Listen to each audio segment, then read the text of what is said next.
Do you feel that you're doing enough? That you are being quote-unquote productive? What does it even mean to be productive? Is it just a matter of doing more tasks? Checking off a to-do list?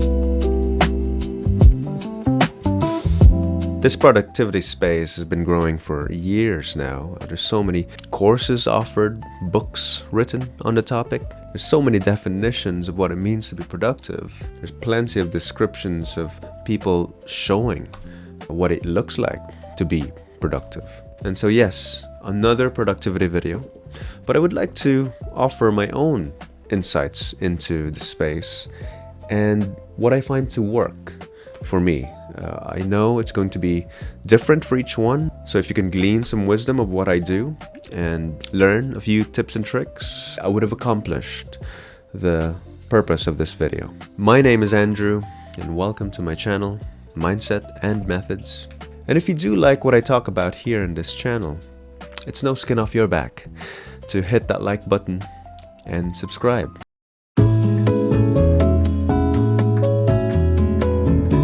So the first thing is that, for me, productivity is doing what you're supposed to do. And who determines what you're supposed to do? You have to start there. And in a way, being productive is promises kept. Maybe a promise is as strong of a word, but it's something that you've intended and set out to do and are working towards it. You're on a course, on this path, as it were, on a trajectory to doing this thing. And by that definition, it isn't really about doing more. It's about what you've intended to do.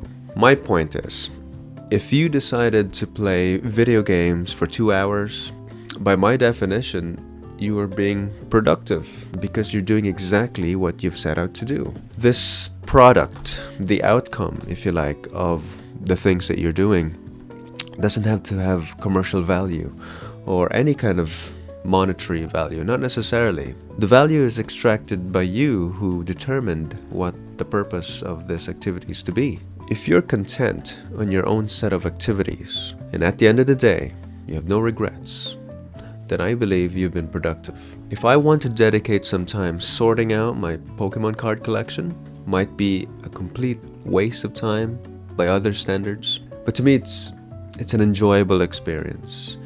It's therapeutic. It calms my mind, and I love sorting and organization. So that's probably a bit more of a hobby, but either way, I've set out to do it, and I'm doing it, and it's done. Now, obviously, I just don't live for myself.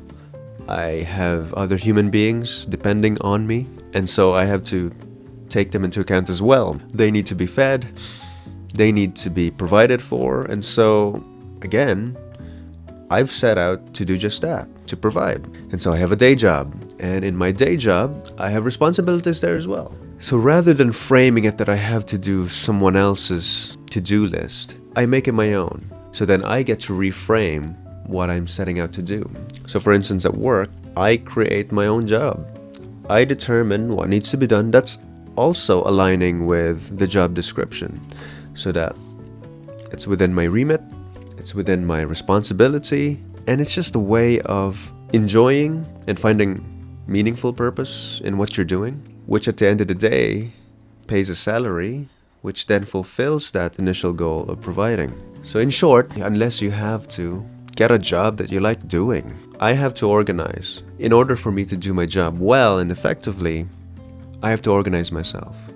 I have to have a plan, as it were, a strategy on how to do this. And it just so happens I love planning for things. I love organizing it. I love imagining and envisioning what it would look like, and then slowly working towards that. If it means acquiring more skills so that that can be achieved, then that's incorporated into the goal and the set of tasks that needs to be done to achieve that goal. And this is where a productivity tool is very useful.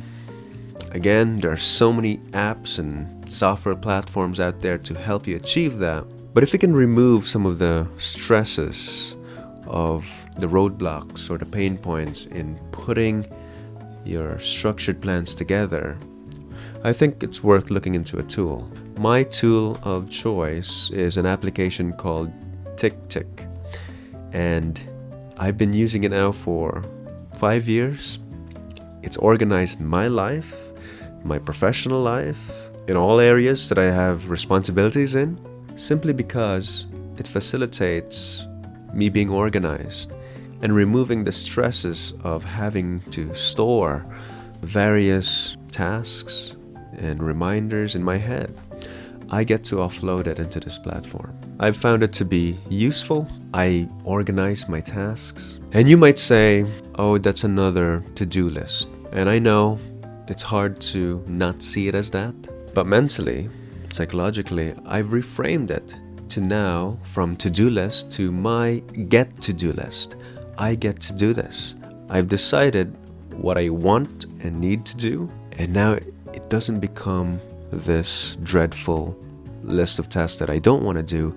It becomes a set of enjoyable activities that I look forward to doing. I've made it my own now. I've taken agency of it. And so my sense of responsibility shifts. I've effectively become my own boss, determining what my day looks like, crafting the schedule, arranging the program.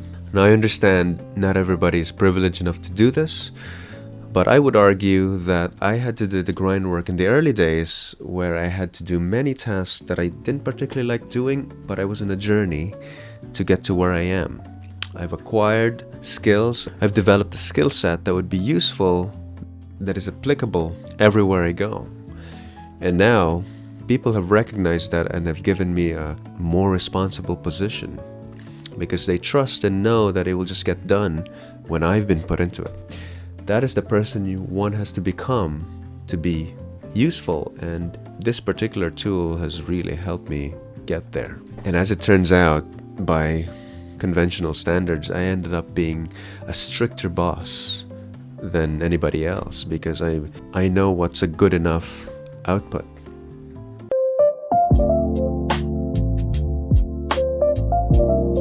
The second thing I want to talk about is capturing tasks that moves the needle. And this phrase, if you're not familiar, it's an analog interface where you have a pressure gauge. Imagine a bicycle pump. And as you apply pressure into the cylinder and it pushes high pressured air, the gauge will have a needle that will indicate the levels of pressure being applied in bars or PSI. But you could see a direct correlation. You apply hard work, something challenging at least, but as you apply more pressure, the needle begins to slow down and it barely moves. And now it requires a greater pressure to get the needle moving. And so again, just as a visual reference, so for me, how does that translate into what I do? Well, in my day-to-day, there are many tasks that I could list out and try and feel good by ticking them. Small little things like checking emails, doing admin work, pushing papers. But there are some activities that I would classify as growth activities, the ones that actually move the needle. So for instance, in my PhD, I've embarked on writing a paper, and that doesn't just come out of nowhere, out of thin air. I've had to craft it, I've had to think considerably, and before I can have the material to think on, I have to read wide, read deep. Once I have enough information or data, I can synthesize it and now begin to write out of that. That's not the same as just checking emails and replying to them. And so again, coming back to my favorite productivity tool, TickTick, I love the way that when I create a task, I can assign levels of priority. It makes it even easier when there's a color code assigned to them, red being high priority, yellow being medium priority, and blue for something that if it never gets done, it's not the end of the world. But the point I'm making is you capture those tasks. If it comes to your head, if you read an email, if you heard someone say, in my mobile phone, I get to just voice note that particular task and then it gets captured into an inbox. It's a collection of tasks. There's no definition to them yet. There's no level of priorities or anything like that. It gets captured. Now your brain is freer again, free to capture more tasks. The advice I would give is you have to be selective on what you deem is high priority, because if every task is high priority, then nothing is. And you set that bar quite high. And for me, during a given day, I've become content and in fact over a long stretch of time more productive by setting up to three high priority tasks. And so I don't get overwhelmed. I get to only do one hard thing in the morning, another hard thing by lunchtime, and just to finish off the day, another high priority task. Now, tasks that moves the needle. For me in my job as business development manager, this is where getting the clients through the door, right? It's a bit of a sales job, but once they've signed that contract, that is certainly a metric for me, and that has moved the needle because now I've contributed towards my quota. Now, there isn't an official quota. This is a quota I've applied to myself, and so again, being a stricter boss than anybody else, I get to work harder towards the end or towards the goal that I've set out. So, capture the tasks and assign priority levels.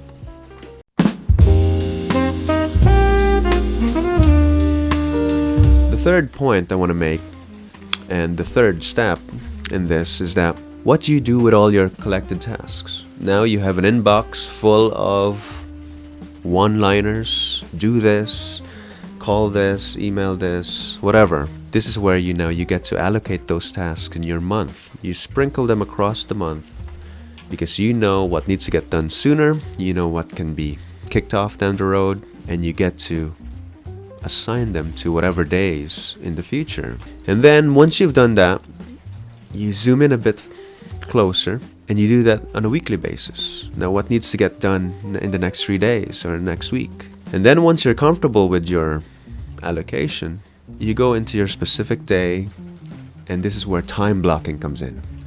You pick your high priority tasks, you put it at 9 o'clock or 10 o'clock, and you just time block that for that one focused task. It's so satisfying when you get to that stage because you then now decide to the hour, to the minute, how much time you want to give to this. Now, it doesn't mean that you have to complete that particular task. It'd be great if you can, but sometimes they're just too challenging or too large of a task to accomplish for that, and you don't want to burn yourself out spending hours on end. I do believe in time blocking, so a good half an hour, 1 hour before taking a break, just tackling that one task. And then, to give it some variety, you sprinkle in some yellow tasks, those medium priority, like replying to an email or whatever, some break once you've finished off that time block. And not to upset momentum too much, then you insert your other high priority task, another time block. Generally speaking, people would have 7 to 8 hours in a day to work. I'd wager all of us have only truly been productive for 2 hours, or 3 if you really are productive.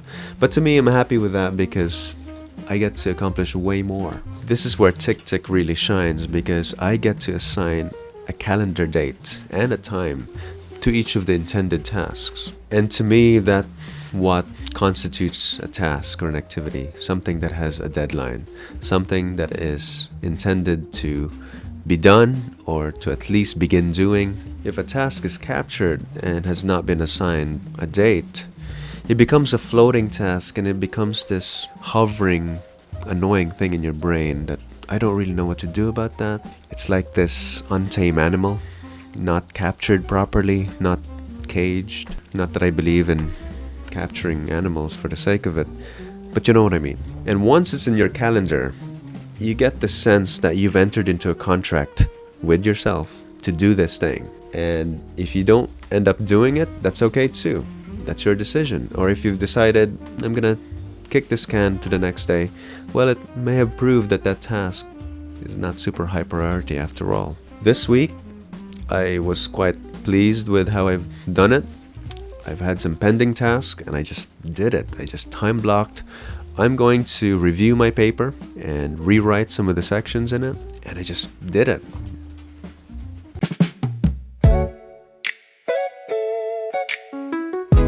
And And the fourth point I want to make is that by having this tool, this TickTick application, it functions as my external brain, if you like.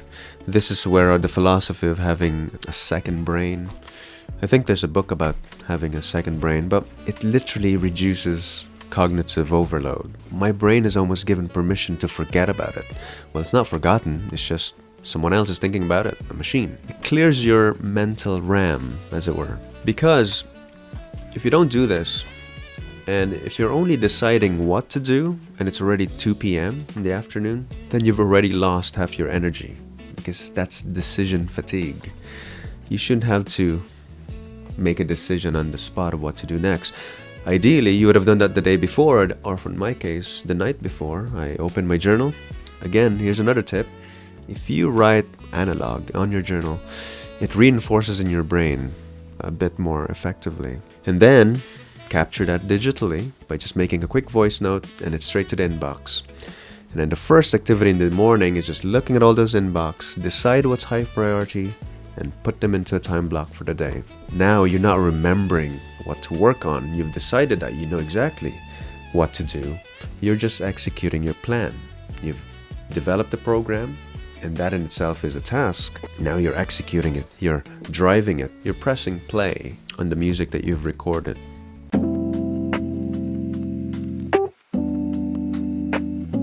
And finally, what ties this all up for me is the completion of the task. And what I get to do when that happens is with TickTick, I get to tick that box. And I love the sound that it makes when it rings. It's a sound of accomplishment, a sound of satisfaction. That the thing that I've set out to do is done. And the amazing thing about that is it creates this craving for more, which creates this self-propagating loop. Now I look forward to creating more tasks so that I get to hear the tick. I know it's a bit wild, but it truly does. And my understanding of what dopamine is, it's released when I anticipate to doing something. And then when it culminates to that, it trains my brain to do more.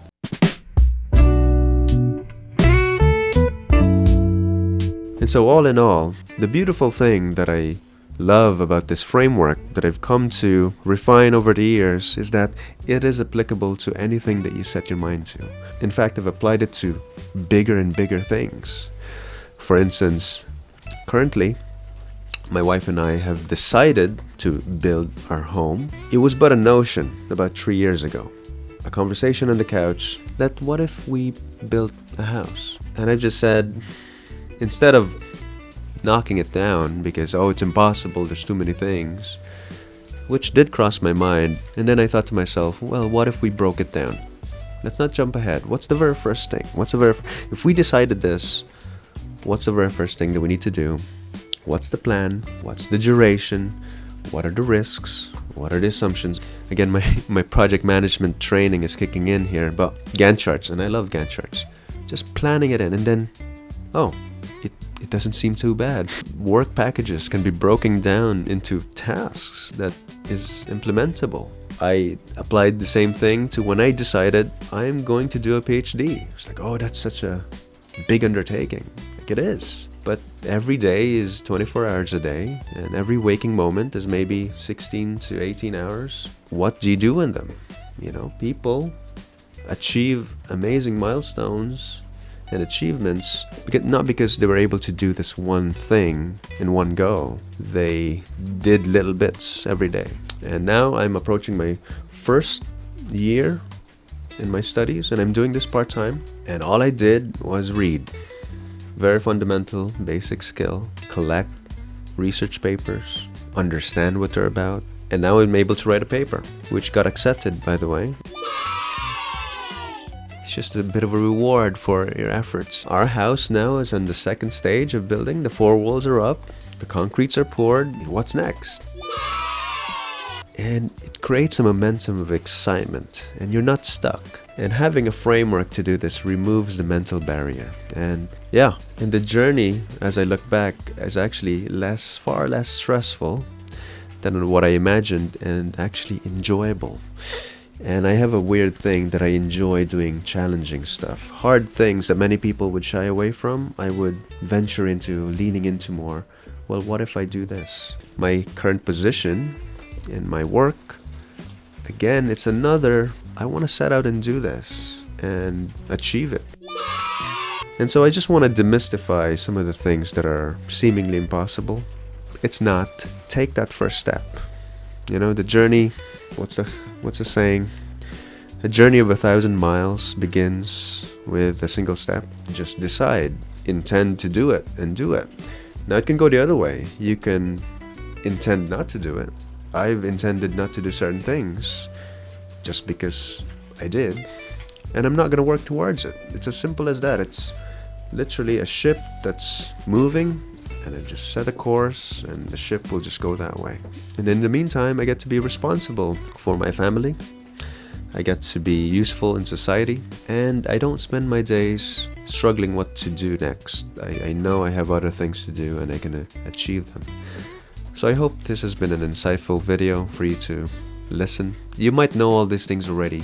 It might be common sense to many of you already if you're in this space, but I genuinely think that this works for me, and I suspect it might work for many of you. And if you've reached the end of the video, I would like for you to comment the word checkmark, just so I know that you've at least stayed with me to the very end. And I do appreciate the support.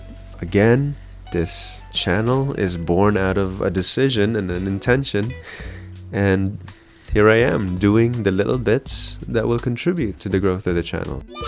And I enjoy doing this. I enjoy sharing my insights. Thank you for watching, and I'll see you in the next one.